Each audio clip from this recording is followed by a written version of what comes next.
इस कार्यक्रम के पुण्यार्चक हैं श्री शिरीष कुमार सेठ, श्रीमती रीता सेठ, श्री स्नेहिल कुमार सेठ, श्रीमती आस्था सेठ, तन्वी अमिश सेठ, फर्म ऋषभदेव ऑटोमोबाइल्स घाटोल, जिला बांसवाड़ा, राजस्थान।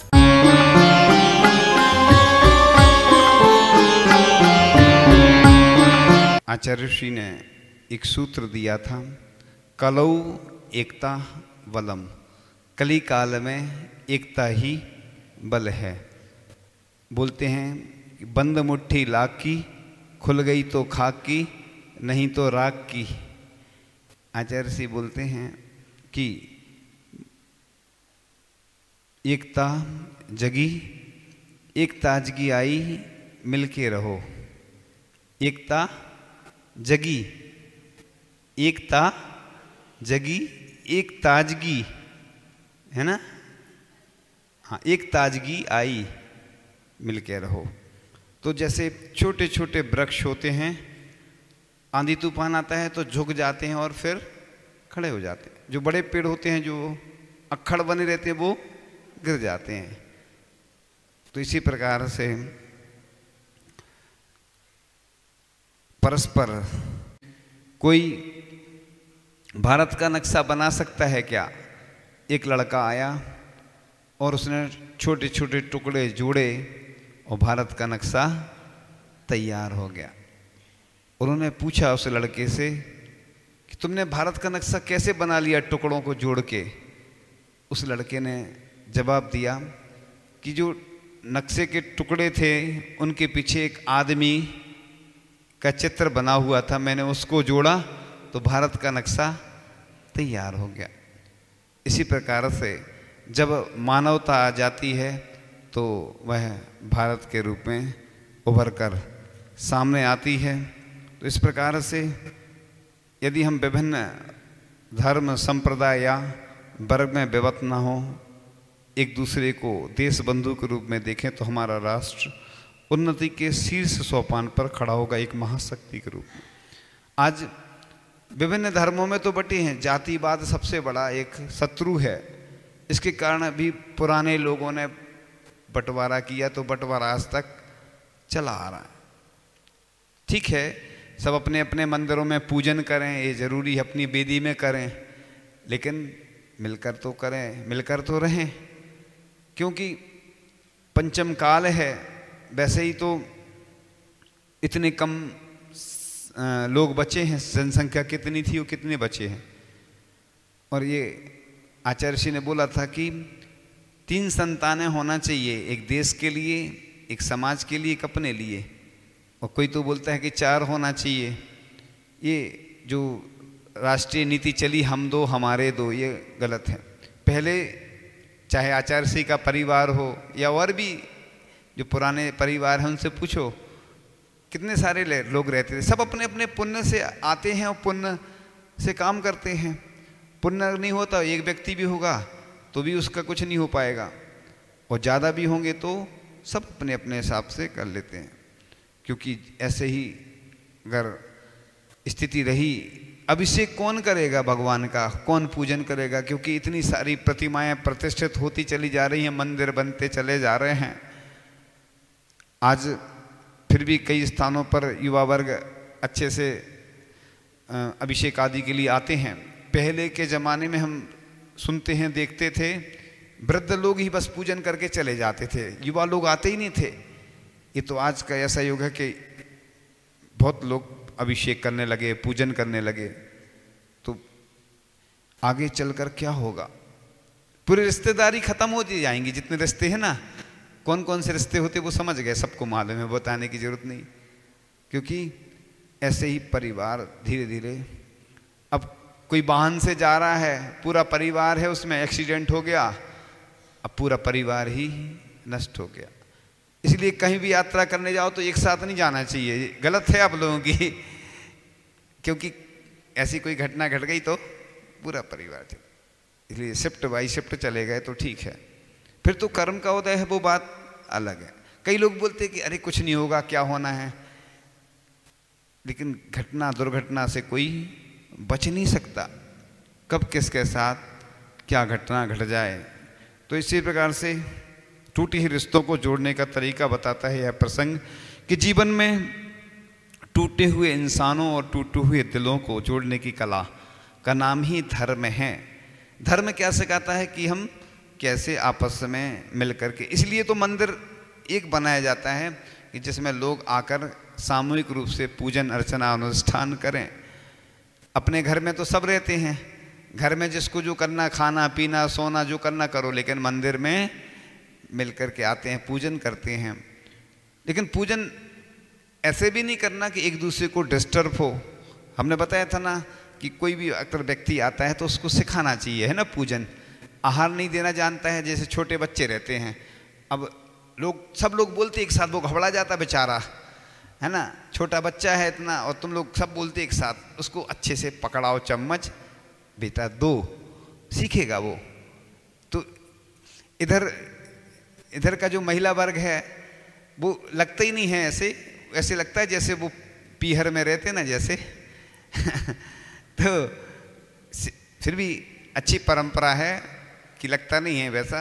तो क्या होता ना कि अच्छे से छोटे छोटे बच्चों को संस्कार देना चाहिए, उनको आहार दान के, पूजन के, अभिषेक के, कैसे हम उनको बच्चों को, छोटे बच्चों को आगे बढ़ाएं। अब बच्चा छोटा सा रहता है, वो बेचारा आता है और तुम लोग एकदम से जोर से बोलते तो घबरा जाता है, वो बेचारा डर जाता है। उसको धीरे से चम्मच, कॉन्फिडेंस पैदा करवाओ कि नहीं बेटा पकड़ लो। इसलिए बूढ़े जो लोग रहते, बच्चे रहते, उनको इसलिए बोलते कि अभी बाद में थोड़ा सा शुरू हो जाए व्यवस्था, फील्डिंग जम जाए। क्रिकेट में बोलते ना फील्डिंग जमाई जाती ना, ऐसा ही साधु संत के साथ होता है। शुरू में आते ही क्या होता है, थोड़ा जमाने में टाइम लगता है, धीरे धीरे जम जाता है, फिर दिक्कत नहीं जाती। तो अभिषेक पूजन करने के संस्कार देना चाहिए उनको, जिससे वो आगे चलकर उनका उत्साह बढ़ता है। एक चीज़ हमने देखी है, 50-55 साल के हुए या 45 से ऊपर हुए, 50 के आसपास की बात, उत्साह कम होता चला जाता है। बच्चों में अभिषेक करने के लिए, पूजन करने के लिए, आहार दान करने के लिए पहले से तैयार हो जाते, कितना वो रहता है। हम भी जब नए थे, जब दीक्षा हुई, पहला पंचकरण हुआ तो बहुत ज़्यादा उत्साह था। प्रतिष्ठित करते ना, वो अंकन्यास करते ना भगवान को, तो बहुत ज़्यादा उत्साह था। फिर धीरे धीरे करते करते अब 25 के आसपास हो गए होंगे पंचकरण, तो अब उतना नहीं रहता। लेकिन हाँ, जिम्मेवारी से तो काम, कई बार बहुत सारी प्रतिमाएं रहती हैं।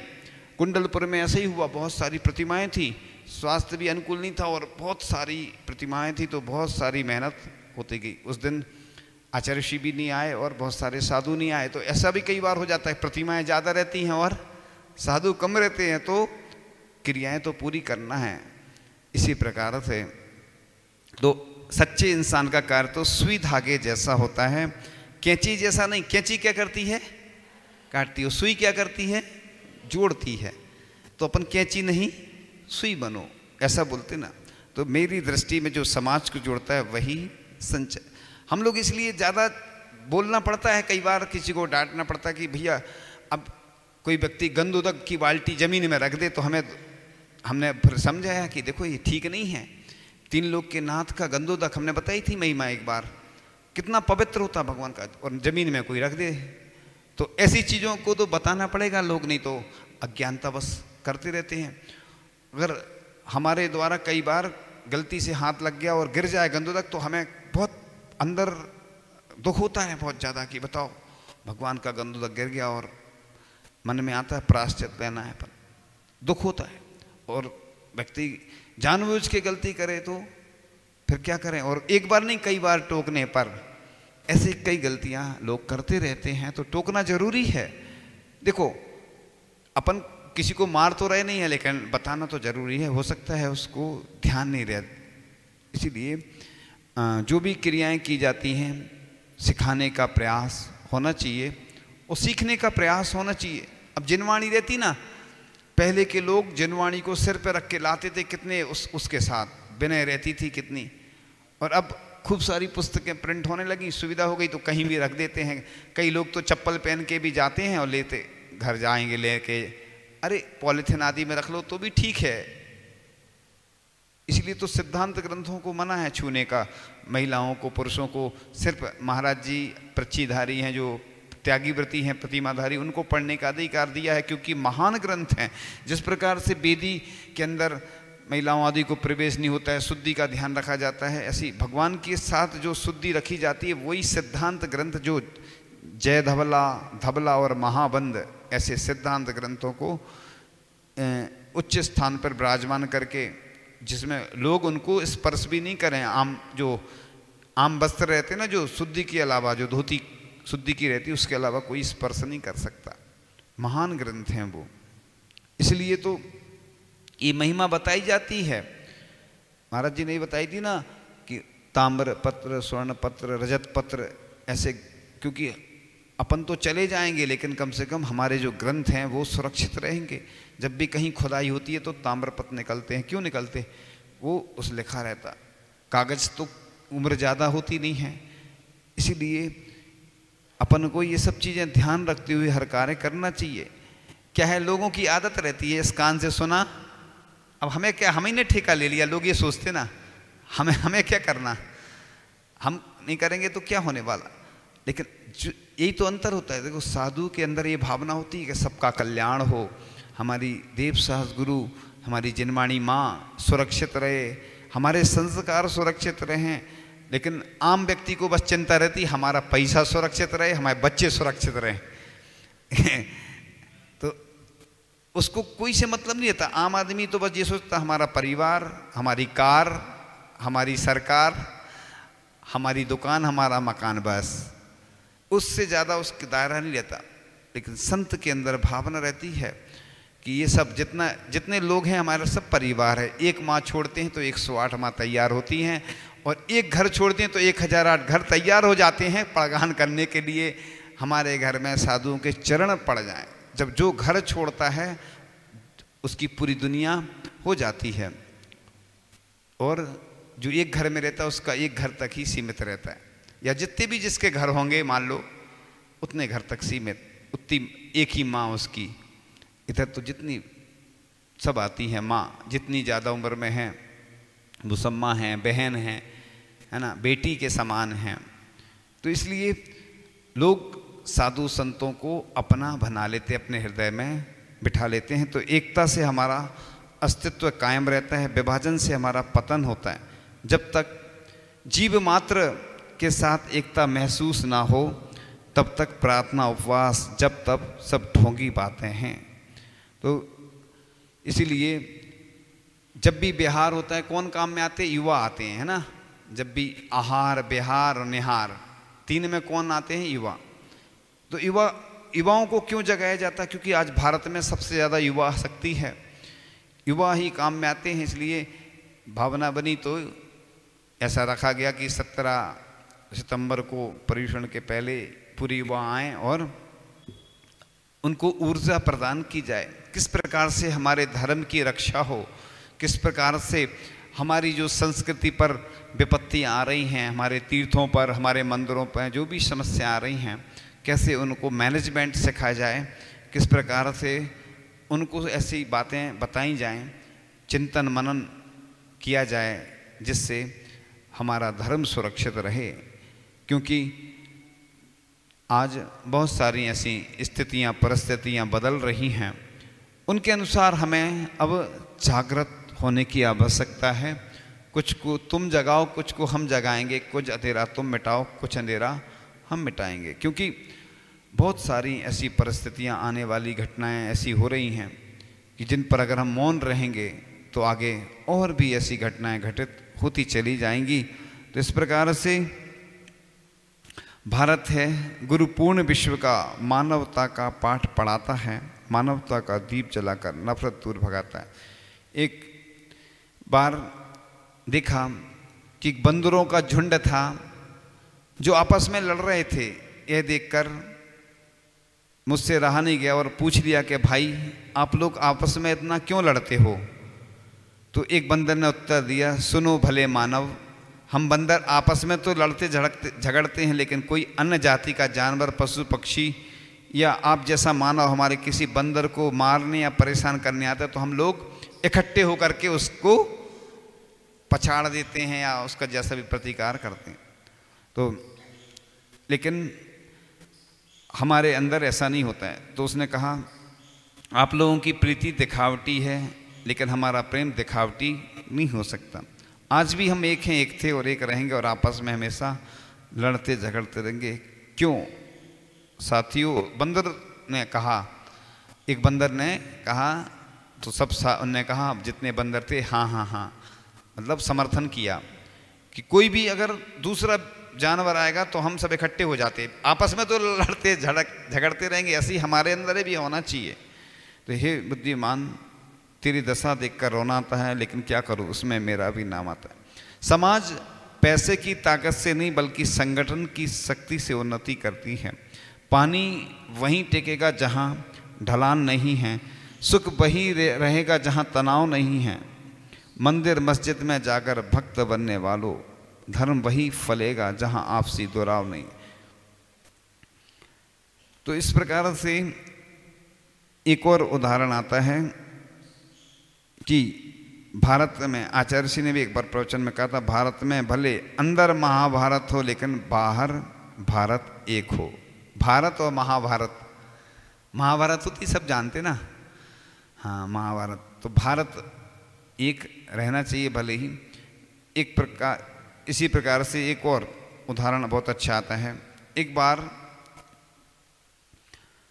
कुछ लोग जिंदगी में दुख पाते हैं, जिंदगी अनमोल ये भूल जाते हैं। जिंदगी जीना तो फूलों से सीखो जो खुद टूटकर दिलों को मिलाते हैं। एक दूसरे की मुश्किलें करें ना यदि आसान, तो फिर इस जहां में क्यों आता है इंसान। तो इसी प्रकार से इस बात को ध्यान में रखते हुए कि जिस प्रकार सूखे बांस आपस की रगड़ में ही जलकर भस्म हो जाते हैं, उसी प्रकार अहंकार व्यक्ति आपस में टकराते और कलह की अग्नि में जलते रहते हैं। हो सके तो सबसे बना के रखना, पा लिया हो राज किसी का तो छुपा कर रखना। ये चट्टानें नफरत की जो पड़ी हैं रास्ते में, इसे एकता के हाथों किसी झील में डुबा दो। ये हवाओं के झकोरों कहाँ आग लेकर निकले, मेरा गांव बस सके तो मेरी झोपड़ी जला दो। ये समय ये चांद तारो ना समारो मेरा जीवन, मेरी जिंदगी यही है मेरा देश जगमगा दो। इस प्रकार से हमने पहले ही बताया था ना, बंद मुट्ठी लाख की और खुल गई तो खाक की, नहीं तो राख की। तो आचार्य ऋषि ने जो कहा था यूनिटी कलऊ एकता बलम, यानी कली काल में एकता ही बल है। इसीलिए आप लोग एकता रखें समाज में, परिवार में, इस देश में, सब जगह।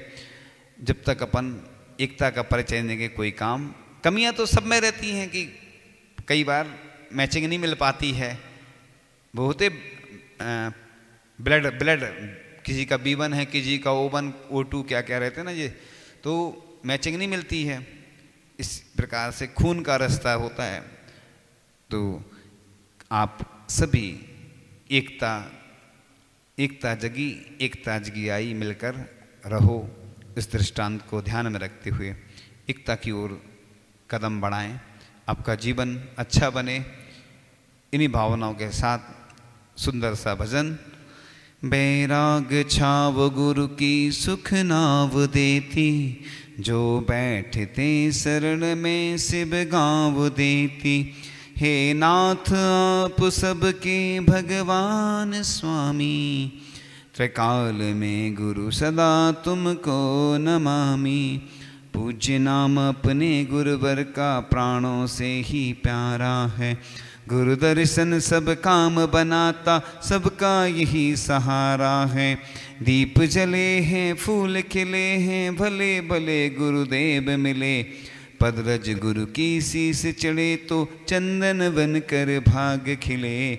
जय जय विद्यासागर, जय जय विद्यासागर।